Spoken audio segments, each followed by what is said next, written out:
to Dixie Alley Weather Center. My name is Caleb Crick. Today is Friday, October 17th, 2025, and I've got a lot of updates for you today, especially concerning our big storm system that is going to be moving through the area over the next few days, starting in the Western Dixie Alley tomorrow with some damaging winds, large hail, and potentially a tornado or two. Saturday is likely going to be our biggest day with some scattered severe weather throughout parts of the Dixie Alley, parts of northern Louisiana, Mississippi, and western Tennessee, and then spreading to the east as we go into the overnight hours and into the day on Sunday. I'll let you know exactly where I'm expecting these storms, how powerful I'm expecting these storms to be, and exactly where what the places these storms will be impacting as we go throughout the next couple of days. I will also be talking about the tropics and how we have another area to watch as it moves into the Caribbean as we go into the beginning of next week that will pose a threat to some of the islands and possibly even the United States down the road. Now, it is not very likely that this moves towards the United States with all the fronts that we are having move off of the United States with our very active weather pattern that is setting up in the United States. But there is still a chance of that, and we have to continue to watch as models will continue to change as we go down the road. All this and more included in this video, so let's get right into it. Here's a look at our Day 2 severe weather outlook from the Storm Prediction Center, and you can see we already have a large slight risk of severe weather in effect for most of Arkansas, southern Missouri, parts of Oklahoma, northern Texas, northern Louisiana, parts of western Mississippi, western Tennessee, and into parts of the Ohio Valley.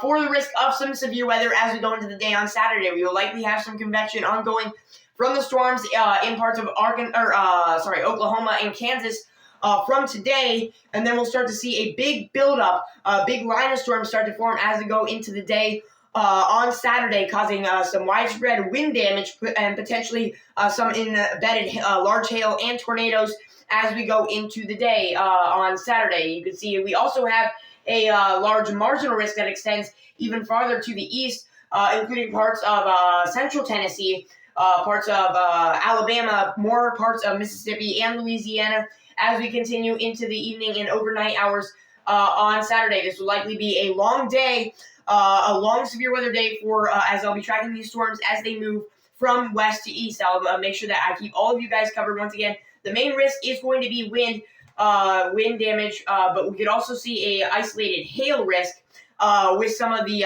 storms that fire up during the early morning hours. Don't expect as much of a hail risk as you go into parts of the Dixie Alley. Maybe some isolated hail events up to 1 inch in diameter, but I'm not expecting some very large hail. But we also have a decent tornado threat as well, a 5% tornado risk, which is a pretty large or a pretty high risk of tornadoes. You may be like 5%, that's like nothing. But really in a risk, that's 5% chance of a tornado within 25 miles of any given point.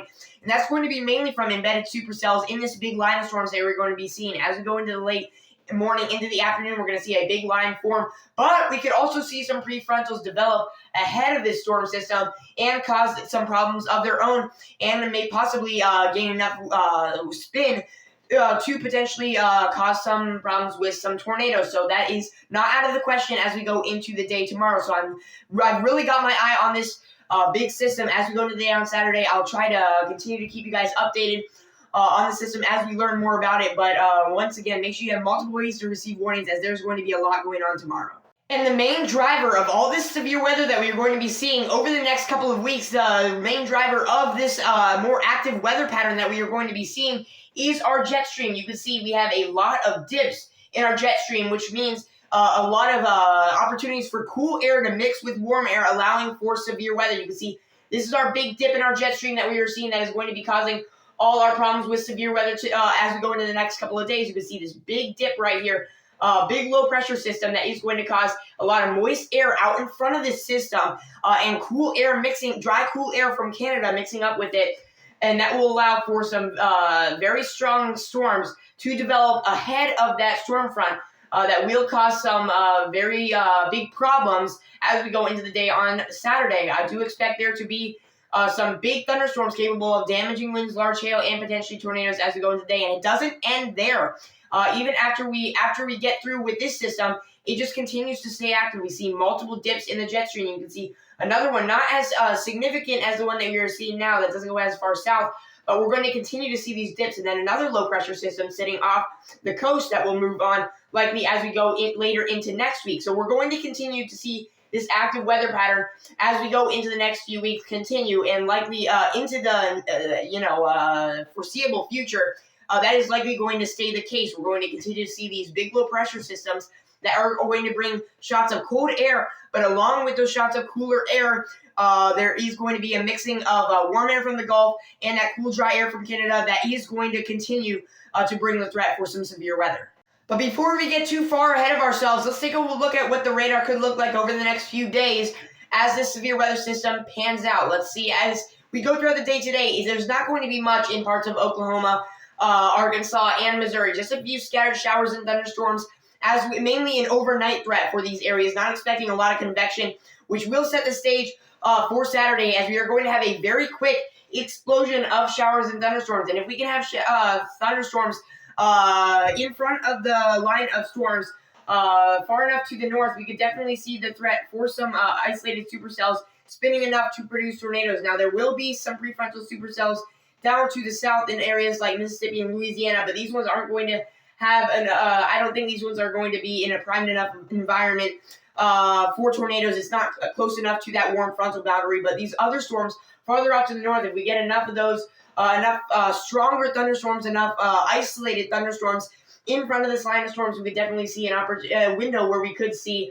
a brief tornado or two. But regardless, there is going to be a significant wind event with this big line of storms that is going to set up, pushing to the east very, very quickly. We will likely see this moving in excess of 50 miles per hour off to the east. Is going to move very quickly, and then eventually into the evening and overnight hours in parts of Mississippi and Alabama and parts of Tennessee. We will likely, the main threat as we get past dark will mainly be damaging winds, but we could definitely see a brief spin up in the line of thunderstorms as we go into the overnight and into possibly the morning hours. This will likely be more of a sloppy mess, but there could definitely still be some significant wind makers down in southern portions of Alabama, moving into parts of the panhandle of Florida and then eventually setting the stage for our severe weather on Sunday. And on Sunday, I'm not expecting a significant threat of severe weather, but there will definitely be the potential for some refiring of strong showers and thunderstorms, mainly along the line in parts of eastern Tennessee, parts of North Carolina, South Carolina, and northern Georgia. As we go into the day on Sunday, we could definitely see some more showers and thunderstorms capable of gusty winds and some isolated hail. Not expecting a big tornado threat, but we could definitely see that specifically ramping up into the late afternoon hours as a big line of thunderstorms starts to push through the area. This will be mainly for northern parts of the Dixie Alley, parts of North Carolina, but we could definitely see a decent little line of strong thunderstorms push through parts of South Carolina, Georgia, and parts of the panhandle of Florida, but I'm not expecting anything significant with Sunday's round of thunderstorms. But the thing that this storm system will definitely bring is much cooler temperatures to much of the Dixie Alley. Potentially the coolest temperatures we've seen since spring. Some very cool temperatures. You'll see what I mean as I push this forward, as this cold front moves through. You can see during the morning this would be Monday morning, you can see temperatures in the low 50s and reaching as far south as the Gulf Coast. You can see 54 in New Orleans, 52 near Pensacola, and then up to farther to the north, parts of northern Mississippi, northern Alabama, 44 in areas like Huntsville, Alabama, northern Georgia, 39, and then into the Appalachian Mountains, potentially the chance, I'm not saying this is locked in, but we could definitely see a couple areas in the higher elevations seeing their first frost of the fall season. It is a possibility, and we'll even see some cooler temperatures as we go deeper into the middle of next week. You can see 30s in parts of central Tennessee, mid-30s in parts of the Appalachian Mountains. We'll definitely start to see frost very soon in some of these areas, but much cooler temperatures for the lows, and the highs barely getting out of the 60s. You can see high temperatures, 60s. Florida is going to remain in the 80s because that's just what Florida does. Florida is a tropical region. It's going to stay hot there.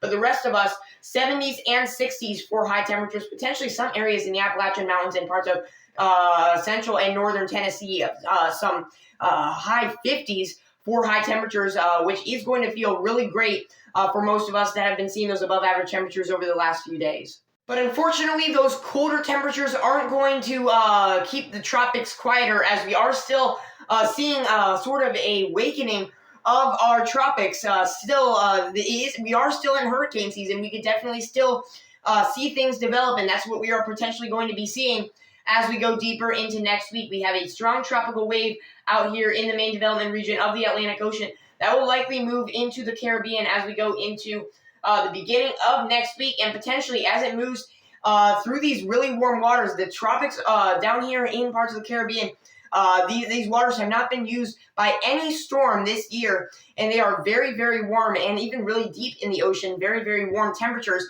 that could lead to rapid development of this system as we go down the road. And potentially, once again, as we go deeper into the future, it is very hard to forecast, especially where this is going to go. There are many ways this could go. It could definitely get slingshotted out to sea. It could definitely get, go down into Mexico. It could still go up here into the Gulf of America and then potentially up towards the United States. But that's still on the lower end of the spectrum just because of how many fronts we're having moved through that would carry this system away. But there is still the possibility, something we really need to watch, because right now there is high confidence that this is going to move into the Caribbean and develop. Just where it goes is still very highly uncertain. And let's just take a look at what this system could look like as it moves into the Caribbean. This is the GFS model.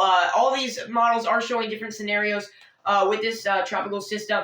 But here's what the GFS model is showing. It's showing it rapidly start to develop as it moves into the Caribbean. You can't really see much of it as it's moving in, but you can really see it start to develop as we move into the beginning of next week right here in the middle of the Caribbean. Now, from there, it is very uncertain. Will it just move off and get taken up by a front, or will it continue to move off to the west? It's still very highly uncertain what's going to happen. All of the models are showing something very different, so it's something we're going to continue to monitor over the next few days. No alert for the United States, no alert for anywhere in the Dixie Alley at this moment, but I'm just continuing to watch this for the possibility of that happening down the road. But as this moves forward, the GFS model has it really quickly developing into something strong, potentially causing catastrophic damage to the islands, and then eventually moving out and away from us in the United States. That'd be good for us in the United States, potentially a very different scenario, a very different situation for some of these islands in the Northern Caribbean. But I'm continuing to watch this for any changes that these models throw at us. And once again, that is all the weather info I've got for you today. Thank you so much for tuning into today's video and supporting the channel. If you enjoyed the video, make sure you click the like button and subscribe for more video updates like this one. I'll try to keep you posted on what is going on with this severe weather. Make sure you are staying prepared. Make sure that you have multiple ways to receive warnings as the severe weather system moves through. Once again, I'll continue to keep you posted if there are any changes, and if I need to make another video, I'll do so. So make sure you have the bell clicked so that you know, or so that you're updated, and so that you're informed when I post another video. Once again, thank you so much for tuning in to today's video, and I will see you in the next one.